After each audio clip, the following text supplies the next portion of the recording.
Let's move on to that, actually, because I think there's a lot to say here in the context of Ron DeSantis. Let's go ahead and put this poll up there on the screen. Shock poll, absolutely, out of the University of New Hampshire. And this is actually a very good poll, even though it does have a relatively small pool of the people that it is asking from the sample size. Now, here's what they say. Likely New Hampshire GOP primary voters. Ron DeSantis, 39%. Trump, 37%. Pence, 9%. Haley, 6%, Pompeo, Noem, Cruz, all at 1%. But consider it in terms of last October. Trump, 43%, DeSantis, 18%, Haley, 6%, Pence, 4%, Cruz, 2%, Noem, 1%. And I think what's even more fascinating is the matchups show that in that same poll, Trump versus Biden is Biden 50, Trump 43. DeSantis is 47, Biden 46. DeSantis a far more formidable candidate there, which, I mean, I personally do think DeSantis would easily beat Biden in a general election matchup. But what's even more fascinating to me is about the GOP media assessment and how people are looking at candidates. So, Fox News viewers, DeSantis, 46. Trump, 32. Conservative radio, DeSantis, 50. Trump, 34. Okay. So there is a lot, I think, to say about this. Yeah, Number one, maybe we're completely wrong. I don't know. I personally thought anybody who runs against Trump is nuked, and that people, even as everybody says, oh, I want to move on, I just thought, look, a lot of these GOP people, they love Trump. You know, they'll basically follow the man till the ends of the earth. However, I think that there is something to be said here for a lot of people who love Trump, but understand that they themselves and the country were exhausted of him and think, hey, you know, this DeSantis guy, he might be able to win. So if the narrative, and I think this is all narrative dependent, becomes, Krystal, just like with Biden, where the media framed Biden as the only guy who could beat Trump. Yeah. If DeSantis gets that imprimatur by the media and by others, GOP voters might say, okay, I'll back Ron DeSantis because I think that he will be able to beat Biden in a general election. So you think the matchup. electability argument Yes, I think the win. Maybe. And I think that the other part of it is that it all comes down to Trump and his performance. So if he's going to be obsessed with Stop the Steal, which we know that he is, if he is going to be centering his central case to the American people on his own personal grievances versus the grievances that they have at home, then I think that is a realm where Ron DeSantis could beat him. And here's the only way I think it would work, I still think it's unlikely, is that Ron DeSantis would say, Donald, you did a great job. Now I'm trying to take the mantle and we need to beat President Biden and end this disaster for the country.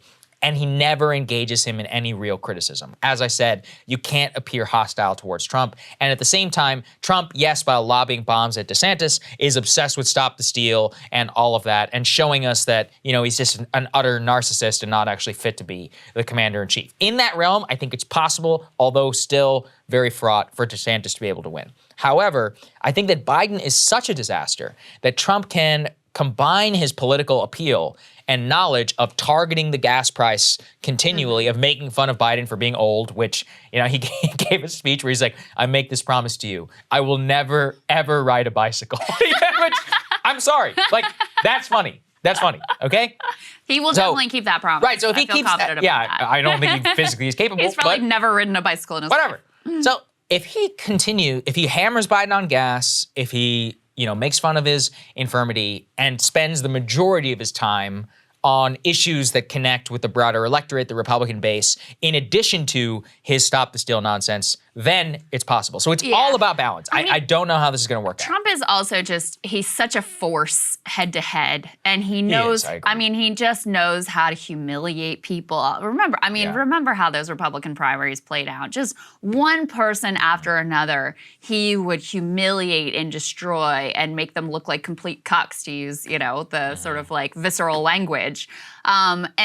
So it's hard for me to imagine how it works out being like, I have no real critique of this person. I just want to be president instead. Yes.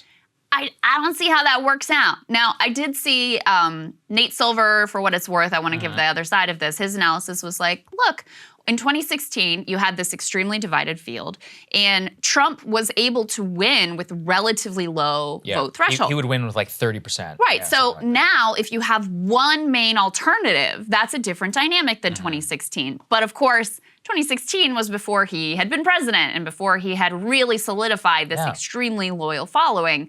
So it's just hard for me. I am very surprised by this poll. And the other thing that's interesting to me about the poll is it wasn't that Trump fell off by a lot. He lost a few percentage points from where he had been in October. It was that DeSantis had really surged. Yeah. So people had gotten to know who he was. You know, I'm sure like the liberal media talking about him, freaking out. I'm sure that helped his hand a lot. And conservative radio, Fox News sort of leaning into DeSantis, that's definitely bolstered his image among the Republican base. And then the other question is, how much is New Hampshire reflective of the broader country? Because it is an unusual state, and so you could see them having sort of a different take on the race or different inclinations in the race than other states. And we see that in primaries all the time, where the result in New Hampshire will be different than what comes out in other states. So I am still extremely skeptical of how this would work out because, again, how do you defeat a candidate that you are afraid to criticize him? Yeah, I know. And Trump is not going to be afraid to criticize him. You know that. He's going to lob everything possibly can. And Trump, you know, he is a formidable candidate. Yes. He is very, very talented in those head-to-head, live in the moment, you know, response debate situations. He is extraordinarily effective. So I continue to find it hard to believe. And I just also don't think Republicans have been turned into the little like mini pundits that the Democratic base has. Republicans with Trump, I mean, they went with the guy that they wanted, you know, prognosticators be damned.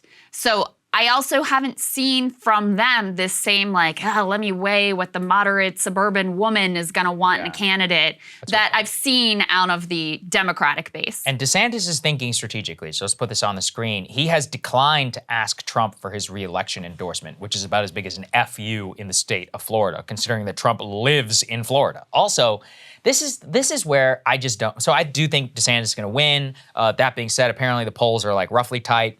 Look, in general. Wait, for governor they're tight? Apparently. I'm surprised by that actually. Ish, you know, within a couple of points. Yeah. Look, Florida is still a relatively split state. So I don't know how it's going to work out. I'm under the presumption I think he's going to win. He's been dramatically popular there from what I have seen in terms of his actual favorability ratings and all of that.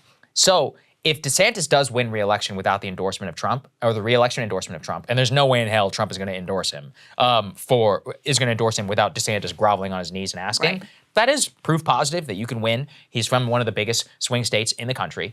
I do think on the stage, though, where things could get formidable is, and I read this with great interest, the New Yorker's Dexter Filkins, who I love, was a great war reporter, just went ahead and profiled Ron DeSantis. There's some like liberal annoyances within there, but he was able to secure an interview with Trump to talk about DeSantis. And what's the only thing that Trump said about DeSantis? He was nowhere, I endorsed him, and that's the only reason that he won. So that is going to be a very potent thing that Trump would have on the stage against Ron DeSantis if Ron is trying to say that he is more electable than Trump.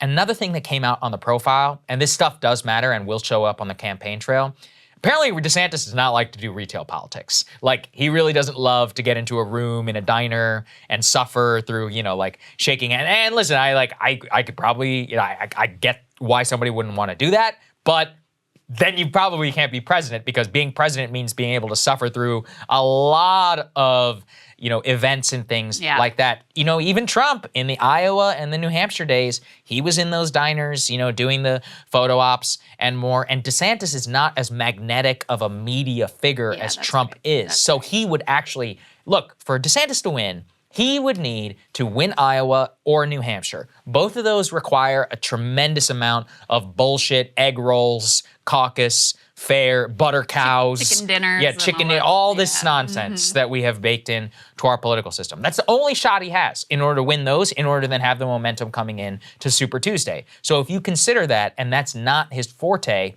that's another knock against him. I think, too. Yeah, so, anyway, I think that's right. I don't know what's going on. We haven't seen him. I mean, there's been a lot of national media interest in him, but there hasn't been a lot of national media display of his sort of like political capabilities in that way. He's good with the press in Florida, but look, I mean, the people here, they're vultures. Like no offense to the Florida press, but the Washington press are vicious. They are much better at getting you to slip up. We've never seen really DeSantis in that light. I do want to say I think it is smart of him to not ask Trump for the endorsement. I agree. And they quoted someone in the stories like familiar with Trump's endorsement process that was like, Trump would endorse him if he asked, but that endorsement would come with some sort of like ritual humiliation to take DeSantis. He might endorse him, Listen, but only after he like forces him to publicly grovel or takes him down a peg in some sort of way. So DeSantis not opening himself up to that possibility. I would love a world where GOP voters would choose Ron DeSantis over Donald Trump. I just don't think. I would think it would be better for the country. I think it would be better for a lot, but I'm still skeptical that it could happen. Although I'm less skeptical than I was the last time that we covered it. So that's where I'm at. We'll keep an eye on it. Cable news is ripping us apart, dividing the country, making it impossible to function as a society, and making it impossible to know just what is true and what is false. But the good news is they are failing and they know it. That is why we're building something new, a new mainstream, a healthier one, something more trustworthy, something that we are going to need in one of the most pivotal times in American history. We are building up here for the midterms, for the upcoming presidential election, but we need your help. So if you can help us out by becoming a premium member today at breakingpoints.com, we're trying to change America for the better and the entire world. So what are you waiting for, guys? Go to breakingpoints.com and sign up and help us build a new mainstream.